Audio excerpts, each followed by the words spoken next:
In the heart of Orthodox Jewish communities, tradition is everything. From the crowded streets of Williamsburg to the quiet neighborhoods of Jerusalem, life is about faith, family, and community. From birth, every moment is shaped by Jewish law, dictating what you eat, how you dress, how you live, and, most importantly, who you marry. To outsiders, these communities might look united, with clear rules and shared beliefs. But underneath this perfect surface is a world most people don't even know exists. A secret world. A hidden Jewish gay scene. And when I started researching, I had so many questions. Does such a world even exist in a community so tightly controlled? If it does, how do I find it? And what's it like to live this double life? It was hard to research because not many Jews are willing to speak out, and for good reason. LGBTQ identity is a direct conflict with Orthodox Judaism, as it's traditionally practiced. The Torah is often interpreted as against homosexuality, and the community treats it as a sin. For someone to even hint at being gay could mean losing their family, their home, their entire life. Most LGBTQ Orthodox Jews are forced to stay silent, hiding who they are just to survive. But choosing silence does not mean they're not there. They are. And I found them. The first contact in the Jewish gay community starts small. A Google search in an internet cafe or a quick look at a forum during work hours. To be honest, I didn't expect that they don't even dare to search on the internet at their own home. Incredibly shocking in 2025, isn't it? One man I spoke to, a gay Orthodox Jew from Brooklyn, described the first time he stumbled onto an online forum for LGBTQ Jews. I was shaking, he said. I thought I was the only one.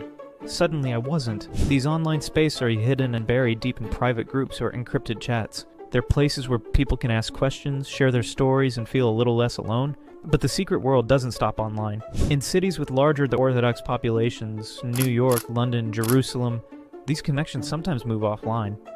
And the meetups are small and carefully planned.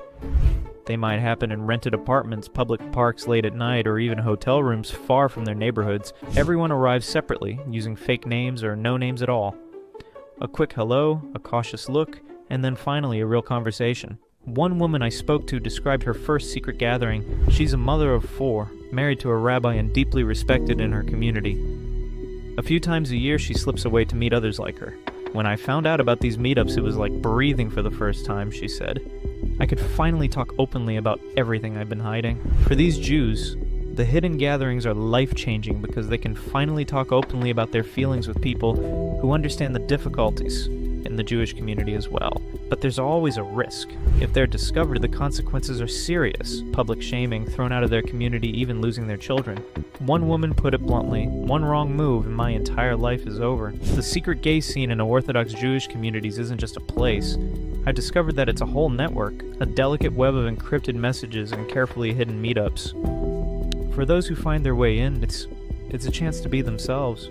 Even if just for a little while. I learned that it often starts with someone already inside the network and taking a risk to bring someone new in. It's not something people advertise. Everything depends on trust. I was introduced through someone who knew someone. A young man from Jerusalem told me. It felt like joining a secret club. But instead of excitement, I was scared. What if someone found out? The meetups themselves are as varied as the people who attend them. In Brooklyn, small groups might gather in a rented apartment sitting on mismatched chairs and sharing stories over tea. In Tel Aviv, some prefer the anonymity of a public park, their laughter blending into the night sounds as they talk about everything they can't say at home. The conversations range from sharing experiences to deeply emotional. It's not just about being gay, one woman explained. It's about being Jewish, about being part of a world that doesn't want you. These meetings are the only place where I can talk about that without fear. For many, it's not just the conversation that matters, it's the understanding. No one has to explain why they're scared of being discovered or how they've learned to cover their tracks. They all get it because they're all living it. But living this kind of life means it is not always easy to relax, even within these hidden spaces. Some members take extreme precautions like changing phones or wiping their browser history daily. Others admit they're constantly scanning the room, looking for signs that someone might be there to expose them. You never really feel safe, a man in his 30s told me. But you learn to live with the fear because the alternative is loneliness. Despite the risks, the scene offers something priceless: connection. For some, it's the first time they've met someone else who understands what it's like to be torn between two worlds.